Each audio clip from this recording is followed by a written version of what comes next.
तो refraction of light में theoretical question पूछे जाते हैं, एक आध ग्राफ आया तो हम ग्राफ आता नहीं ना, ठीक है। थ्योरेटिकल यही होते हैं कि हमें पता है कि जो लाइट, जो वाइट लाइट होती है वो 7 लाइट से मिलकर बनती है, ठीक है। कॉन्सेप्ट समझ लो, इजी सा कॉन्सेप्ट है, 7 लाइट से मिलकर बनती है।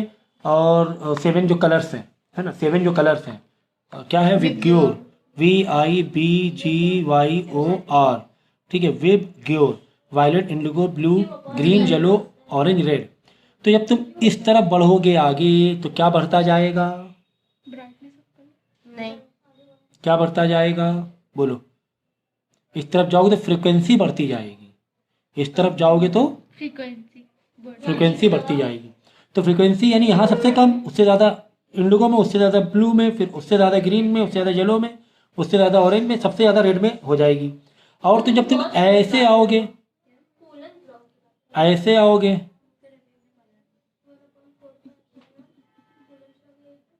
जब इधर आओगे तो वेवलेंथ, तो वेवलेंथ कम होता जाएगा, वेवलेंथ कम होता जाएगा। तो यार एक छोटे से, एक छोटा सा जो एक दिख रहा है ना, इतना सा एरिया में कितनी सारी चीज़ें हमने कह दी, कितनी सारी चीज़ें हमने कह दी। विबग्योर लिखा, उधर जाना मतलब फ्रिक्वेंसी बढ़ना, तो सबसे कम फ्रिक्वेंसी किस में होगी, और भैया अच्छा सॉरी, वॉयलेट में, सॉरी। कह रहे हैं कि इस तरफ जाओगे, ऐसे जाओगे तो फ्रिक्वेंसी बढ़ती जाएगी, बढ़ती जाएगी। नहीं, जैसे हम कह रहे हैं, जैसे हम कह रहे हैं वैसे समझो। और यहाँ से ऐसे आओगे, एरो देखो ना, यहाँ से ऐसे आना मतलब वेवलेंथ कम होता जाएगा, क्योंकि वेवलेंथ फ्रिक्वेंसी आपस में इनवर्स रिलेशन होते हैं। जिसकी फ्रिक्वेंसी ज़्यादा, सबसे ज़्यादा, देखो फ्रिक्वेंसी कहाँ बढ़ रही है, इधर बढ़ रही है, रेड की फ्रिक्वेंसी सबसे ज़्यादा, मतलब रेड का वेवलेंथ सबसे कम। बस खत्म हो गई बात ही खत्म हो गई। तो इतने छोटे में पूरा हमने बता दी, सब काफ़ी सारी बातें बता दी। अब बताओ ब्लू और ग्रीन में किसकी फ्रिक्वेंसी ज़्यादा, ग्रीन ग्रीन की। ऐसे जाना मतलब फ्रिक्वेंसी बढ़ना, तो ऐसे जा रहे ना, फ्रिक्वेंसी बढ़ गई, यहाँ पे बढ़ जाएगी। अब ब्लू ग्रीन में वेवलेंथ किसकी ज़्यादा है, ब्लू की ब्लू की वेवलेंथ ज़्यादा है। ज़्यादा, ठीक है। क्यों, क्योंकि ब्लू और ग्रीन में ग्रीन की फ्रिक्वेंसी ज़्यादा थी, मतलब ब्लू की फ्रिक्वेंसी कम थी। ब्लू की फ्रिक्वेंसी कम होना मतलब वेवलेंथ ज़्यादा होना, इनवर्स रिलेशन है। फ्रिक्वेंसी और वेवलेंथ में इनवर्स रिलेशन है, समझ गए। विबग्योर, ऐसे जाने में फ्रिक्वेंसी बढ़ना, ऐसे जाने में वेवलेंथ कम होना, वेवलेंथ बढ़ना नहीं, वेवलेंथ कम होना। उल्टा मत कर देना, फ्रिक्वेंसी बढ़ रही है वेवलेंथ बढ़ रही है, ऐसा नहीं, फ्रिक्वेंसी बढ़ रही है तो वेवलेंथ कम हो रही है, ऐसे जाने में वेवलेंथ कम हो रही है।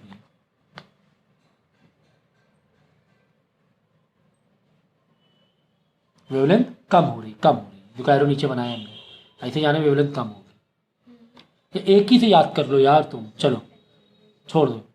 इस तरफ जाएंगे तो फ्रिक्वेंसी बढ़ेगी, और फ्रिक्वेंसी और वेवलेंथ में इन्वर्स रिलेशन होता है। यानी कि ऐसे जा रहे फ्रिक्वेंसी बढ़ी और बढ़ी और बढ़ी और बढ़ी, सबसे ज़्यादा कितने बढ़ गई, रेड में बढ़ गई। सबसे ज़्यादा फ्रिक्वेंसी रेड में बढ़ गई, मतलब रेड की वेवलेंथ सबसे कम हो गई।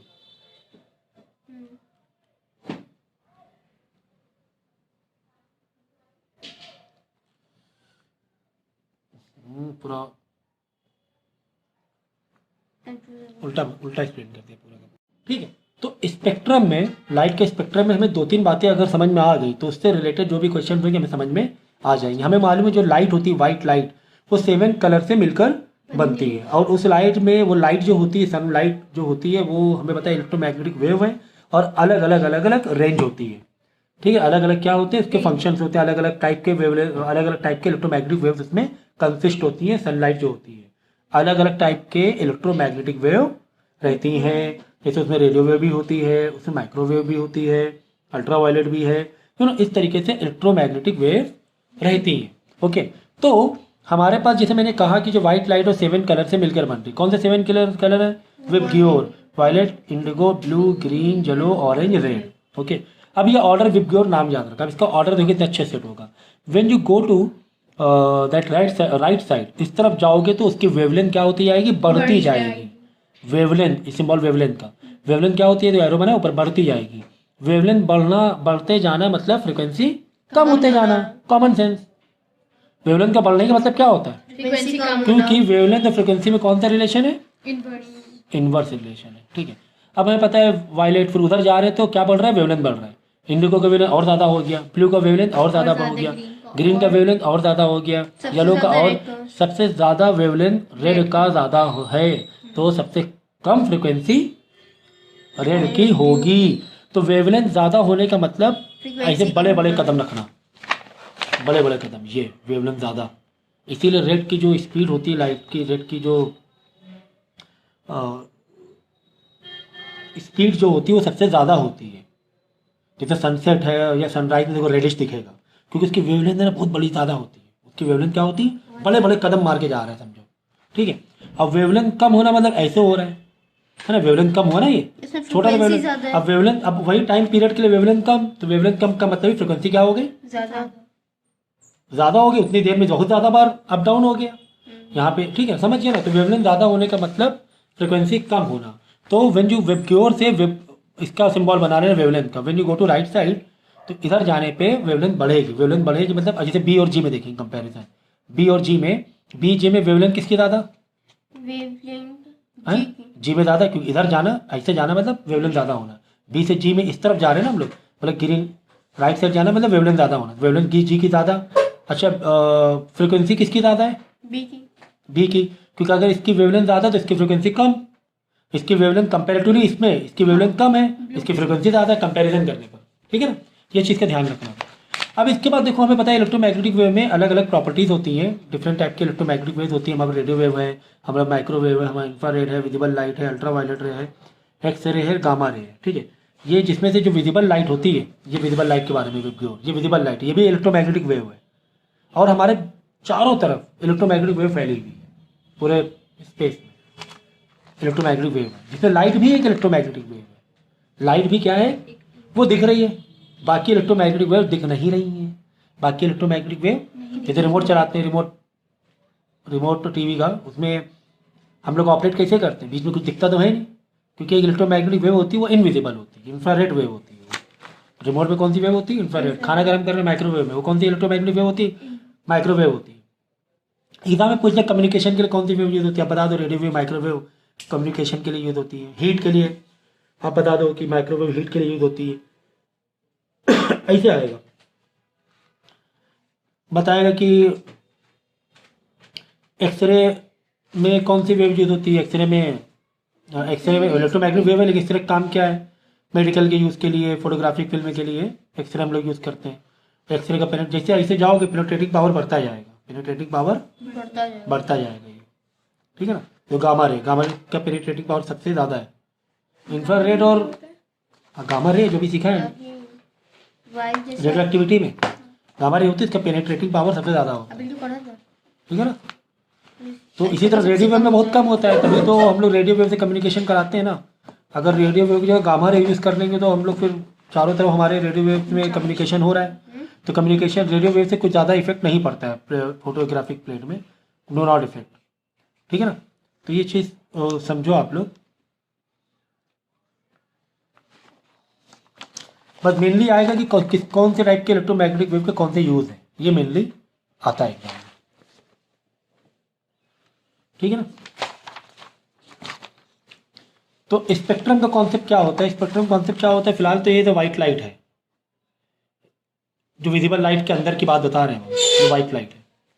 अब वाइट लाइट एयर में या वैक्यूम में चल रही है, ठीक है, वाइट लाइट है, सारी लाइट कंसिस्ट है, मिलकर वाइट बन जाते हैं, 7 कलर से मिलकर क्या बन जाएगा, वाइट कलर बन जाएगा। लेकिन अगर यहीं पर इसको अगर कोई एक सरफेस दे दो, डेंसर मीडियम दे दो, तो यहाँ पर इनका बिखराव हो जाएगा, यहाँ पर इनका क्या हो जाएगा, ये बिखराव हो जाएगा, ऐसे करके बिखर जाएंगे, सारे कलर अलग अलग हो जाएंगे। कब, जब रिफ्लेक्टिव इंडेक्स कोई डेंसर आ गया, है ना भाई। जैसे कि होता है ना कि प्लेन रोड है, प्लेन रोड सब लोग दौड़ रहे हैं, सब एक जैसे दौड़ रहे हैं, रेसिंग कर रहे हैं, लेकिन उनको टफ कंडीशन दे दो, कीचड़ दे दो, तो अब कीचड़ में रेस लगाओ, तो कीचड़ है, मडी रोड है, तो वहाँ पे जिसके पास ज़्यादा अच्छा वो होगा, रनर होगा, ज़्यादा एनर्जेटिक होगा, वहाँ पे ज़्यादा फर्क पड़ेगा कि हाँ यार एक टर्म कर। पहले राउंड में तो ज़्यादातर लोग निकल आते हैं, दूसरे राउंड में और कम होते, कट होते हैं, फिर और में और कट होते हैं, क्योंकि कंडीशन जब टफ होती है वहाँ पर चीज़ें बदल जाती हैं फिर। इसी तरह अगर रिफ्लेक्टिव इंडेक्स हमने दे दिया डेंसर मीडियम, तो लाइट जब टकराएगी डेंसर मीडियम से तो ये कलर अलग अलग हो जाएंगे। जिसके पास ज़्यादा मतलब स्पीड है, ज़्यादा जिसका वेवलेंथ है, वो रेड कलर जैसे वेवलेंथ ज़्यादा है तो सबसे ऊपर ऊपर रहेगी, तो इसी तरह वेबग्योर का उल्टा ये बन जाएगा, वेबग्योर ऐसे करके बन जाएगा।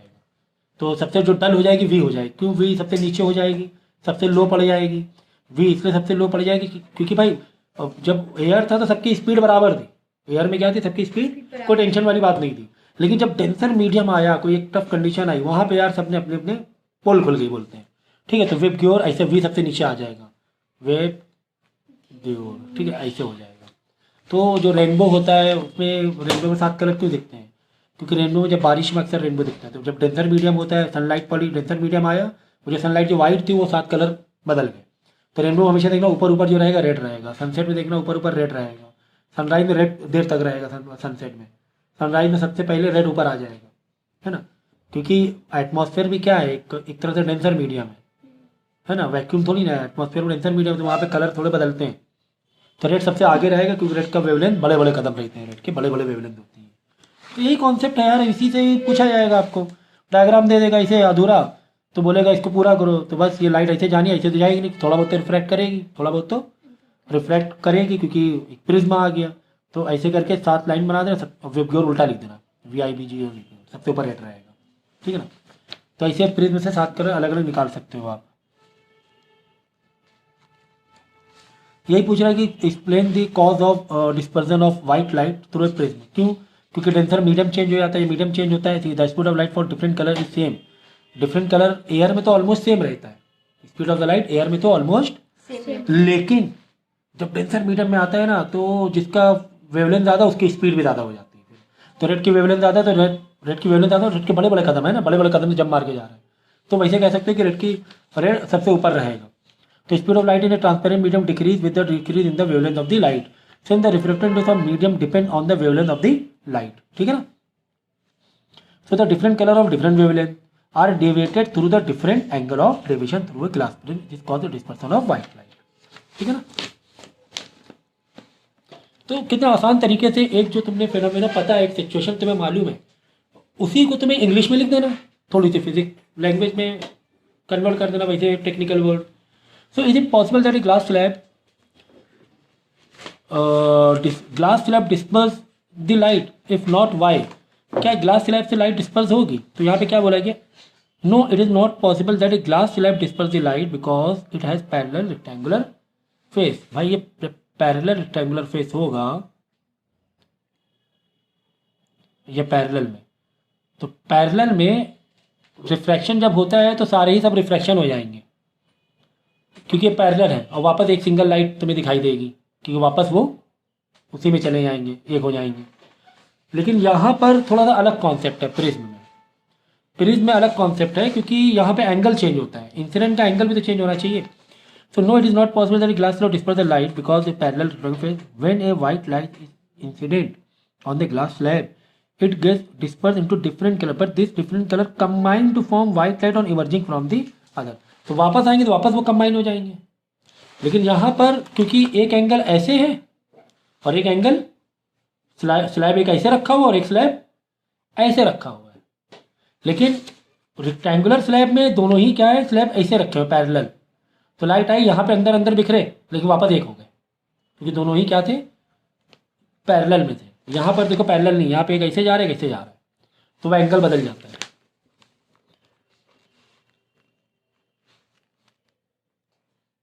देखो ये वाला जैसे कॉन्सेप्शुअल है, क्या कॉन्सेप्शुअल है?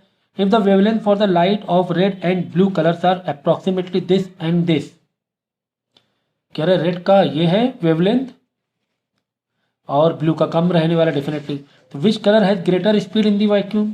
भाई वैक्यूम में तो सेम स्पीड रहेगी, वैक्यूम में तो वैक्यूम या एयर में सेम रहने वाली है, एयर में ऑलमोस्ट सेम और वैक्यूम में सेम ही रहने वाली, क्योंकि वहाँ पे अलग अलग कंडीशन नहीं मिल रही है, सब एक वेवलेंथ से जा रहे हैं, सब साथ में जा रहे हैं।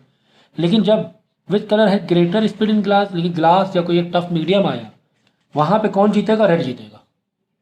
रेड के पास बड़े बड़े वेवलेंथ है तो रेड जीत जाएगा, रेड का डेविएशन सबसे कम होगा। कुछ भी बोलिए, रेड की स्पीड सबसे ज़्यादा होगी, रेड का वेवलेंथ, रेड का डेविएशन, रेड कम मुड़ेगा। कोई भी वर्ड सीखो यार, 2-3 वर्ड याद रखो ना। क्या स्पीड है ना, मीडियम आने से स्पीड में कुछ ना कुछ फर्क पड़ता है, डेविएशन में फर्क पड़ता है, है ना। तो यही सब फर्क पड़ता है। अभी अब कोई एक डेंसर मीडियम आ गया तो वहाँ पे रेड की स्पीड ज़्यादा रहेगी कि वायलेट की, किसकी स्पीड ज़्यादा रहेगी? रेड की स्पीड रेड की ज़्यादा रहेगी भाई। रेड, तुम रेड को ओवरऑल ताकतवर समझो, बड़ा एनर्जेटिक है, ऐसा सोच लो एक बार के लिए, तो रेड की स्पीड ज़्यादा। लेकिन एक सिचुएशन पर, नॉट इन वैक्यूम, पर इन पर्टिकुलर सिचुएशन, तो सबसे कम डेविएट कौन करेगा? रेड ही कम करेगा भाई। रेड रेड ताकतवर ज़्यादा है।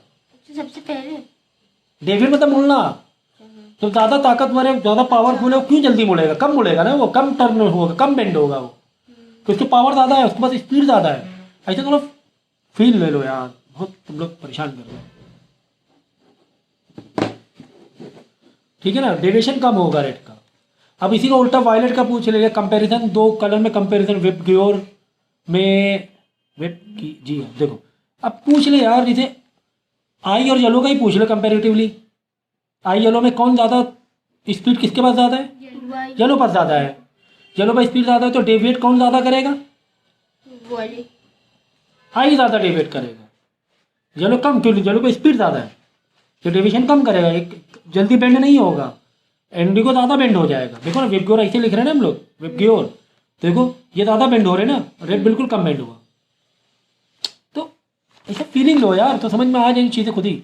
ये आता है एग्जाम में, ऐसे आएगा तो एक लाइट गई, दो इधर, मतलब अब पूरे साथ मत दिखाओ, एक रेड दिखा दो, सबसे नीचे वेब ग्योर, ये दिखा दो, वी दिखा दो, फिर बाहर निकली, फिर जाके देखो एक हो गई, है ना। क्योंकि देखो ये इंसिडेंट और इमरजेंसी का ये क्या हो गया, पैरेलल हो गया। इंसिडेंट वाला स्लैब और जहाँ से लाइट फाइनली बाहर निकली, वो दोनों स्लैब आपस में क्या हो गए, पैरेलल हो गए। जब पैरेलल हो जाएंगे तो वापस लाइट एक हो जाएगी, वाइट लाइट हो जाएगी। वैसे तो बताया रेक्टेंगुलर स्लैब, वैसे ही बताया ना, देखो ना ऐसे हो गए ना पैरेलल, इनिशियल और फाइनल देख लो, तो वापस लाइट को एक कर दो, वो एग्जाम में आता है। What do you understand by spectrum of light? The band of 7 colour form the screen when the white light pass through a glass prism या denser medium is known as spectrum of light, है ना। ये देखो define याद है, rainbow का colour क्यों ये होते हैं, डिफाइन द स्कैटरिंग, ये सब आ जाएगा एग्जाम में। स्कैटरिंग मतलब molecules of smoke are bigger than, हाँ ये the process of absorption of and the remission of light energy is called scattering of light when sunlight passes through the earth atmosphere या denser medium, ठीक है ना। तो उसको हम लोग बोलते हैं लाइट स्कैटर हो गई, है ना। एटमॉस्फेयर भी क्या है, डेंसर मीडियम है कंपेरेटिवली वैक्यूम से, तो लाइट स्कैटर्ड कर जाती है, अलग अलग कलर हो जाता है। अब यहाँ कह रहे हैं, देखो ये वाला बहुत इंपॉर्टेंट सेकंड होता है, smoke from a fire looks white, fire से smoke, which of the following statement is true? तो molecules of smokes are bigger than the wavelength of light, या molecules of smokes are smaller than wavelength of light. तो कितना जबरदस्त एक conceptual question है। The molecules of smoke are bigger than the wavelength of light, the molecules of smoke, as the result they scattered all wavelength which overlap to give white color। मतलब इतने बड़े molecules होते हैं कि जो scattered colour होते हैं वो इसमें एब्जॉर्ब या वो हो जाते हैं, एब्जॉर्ब हो जाते हैं, हाँ ओवरलैप हो जाते हैं, और जिससे मिल जाता है क्या, वाइट कलर।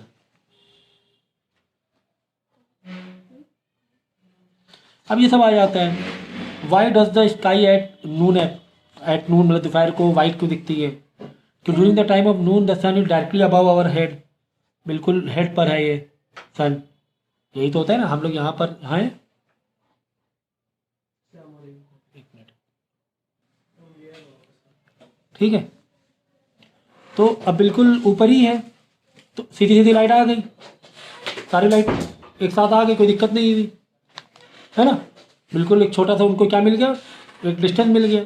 अगर यही सन यहाँ पर है, मतलब सनसेट या सनराइज हो रहा है, तो अब ये लाइट आएंगी तो कुछ इस तरीके से ट्रेवल करते हुए आएंगी,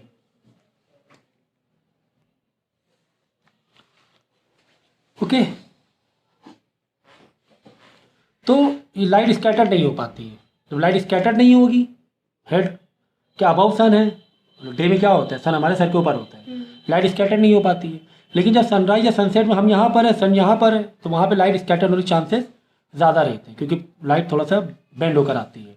तो during the time of the moon directly above our head due to which the sunlight travel relatively shorter distance, ज़्यादा डिस्टेंस ट्रैवल नहीं किया, सारी लाइट मिलकर आ गई, अगर यही दूर लंबी रेस तुम्हें दे दें, छोटी जैसे 10 मीटर की रेस है, सभी लोग लगभग बराबर बराबर पहुंच गए, यही अगर 5 किलोमीटर की रेसिंग दे दें, कोई कहीं पर है, कोई कहीं पर है, कोई कहीं पर है, काफ़ी लोग बिखरे बिखरे दिखाई देंगे रेसिंग में, है ना। कॉमन सेंस लगाओ, लंबी रेस दे देंगे तो काफ़ी डिस्टेंस में जीतेंगे हारेंगे। उसी तरह लाइट में भी अगर सन यहाँ पर है, ये दूर डिस्टेंस हो गया, तो यहाँ पर स्कैटरिंग होने के चांस ज़्यादा हो जाते हैं लाइट के। अब बिल्कुल सर के ऊपर है तो बहुत कम डिस्टेंस है, यहाँ पर स्कैटरिंग होने के चांसेस कम रहते हैं, शॉर्टर डिस्टेंस होने की वजह से।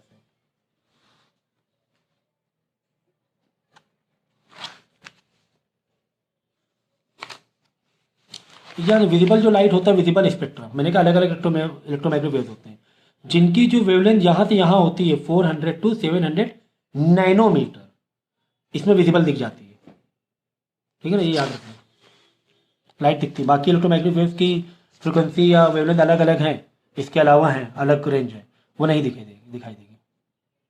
यही सब आता है। इंफ्रारेड की वो बताओ, प्रॉपर्टीज बताओ या यूज बताओ। तो इंफ्रारेड है ना, absorb by the glass, glass से एब्जॉर्ब कर लेता है। They do not affect ordinary photographic film, ये एग्जाम में आ जाता है। The photographic dark rooms are provided with infrared lamps, right any other use of infrared radiation. तो वो क्यों करते हैं हम लोग ऐसे, तो since infrared lamp do not affect the photographic film, due to this reason the dark rooms are provided with infrared lamp, ठीक है। Infrared radiation are used for producing dehydrated fruits, इसमें भी यूज होता है इंफ्रारेड रेडिएशन। ये भी आता है, name the radiation which are absorb by green house gases in earth atmosphere.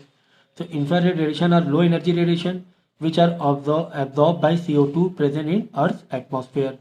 तो ऐसे यूज है ना, आ जाते हैं, तो ये तुम लोग को मालूम होना चाहिए।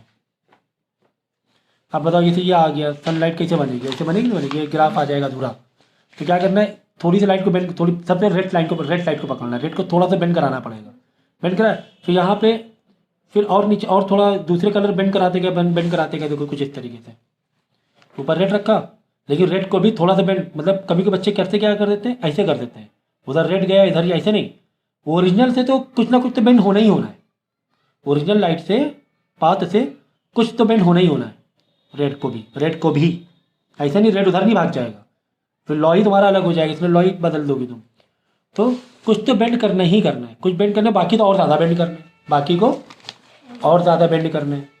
तो यहाँ पे वेबक्योर बन जाएगा, उल्टा लिखना वेबक्योर, उधर ऊपर से ना लिख देना, नीचे से वेबक्योर, ठीक है ना।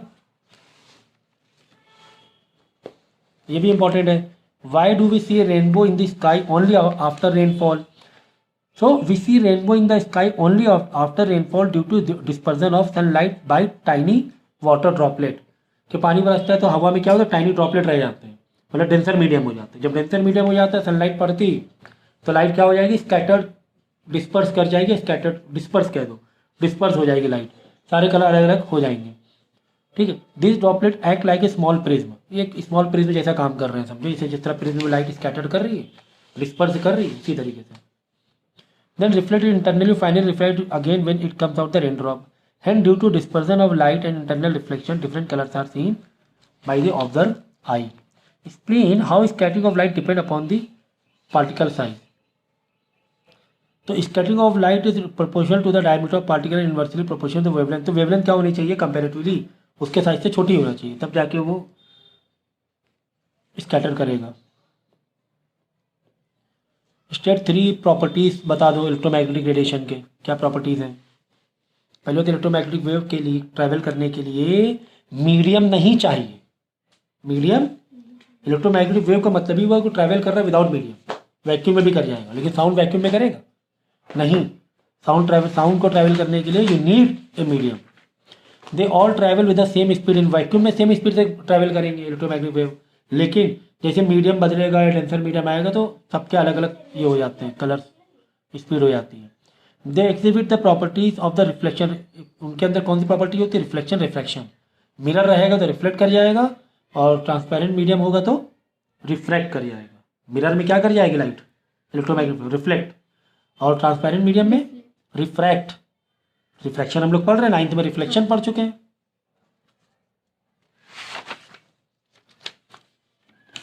तो इस तरह ये वाला ग्राफ आ जाएगा, 4 नंबर पे, ये वाला ग्राफ 2-3 नंबर का आ जाएगा, ठीक है ना। ठीक है ना।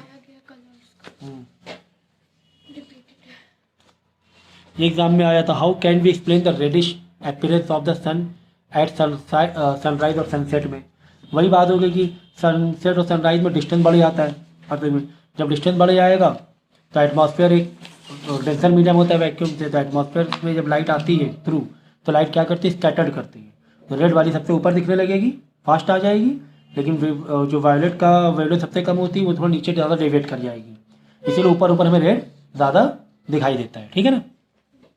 तो radial appearance of the sun at the sunset due to scattering of light, बस ये लिखते हैं, scattering of light by the molecules of air या denser medium in atmosphere comparatively vacuum, ऐसे लिख सकते हो। A light from the sun near the horizon passes through the thicker layer of air and covers larger distance in the earth atmosphere before reaching our eyes. Hence most of the blue light and shorter wavelength वाली light क्या हो जाती है, scattered away by the particle. So only red light being higher wavelength reach us which give the reddish appearance, है ना। ऐसे लिख सकते हैं अपनी लैंग्वेज की, रेड लाइट का वेवलेंथ सबसे ज़्यादा होता है, रेड लाइट की स्पीड ज़्यादा हो जाती है, तो रेड लाइट अपीयर हो जाती, दिख जाती है सनसेट और सनराइज में, रेडिश दिखने लगता है, but not in day time. तो डे टाइम में क्या होता है, शॉर्टर डिस्टेंस होता है रिलेटिवली सनसेट और सनराइज के टाइम, डिस्टेंस ये शॉर्टर होता है।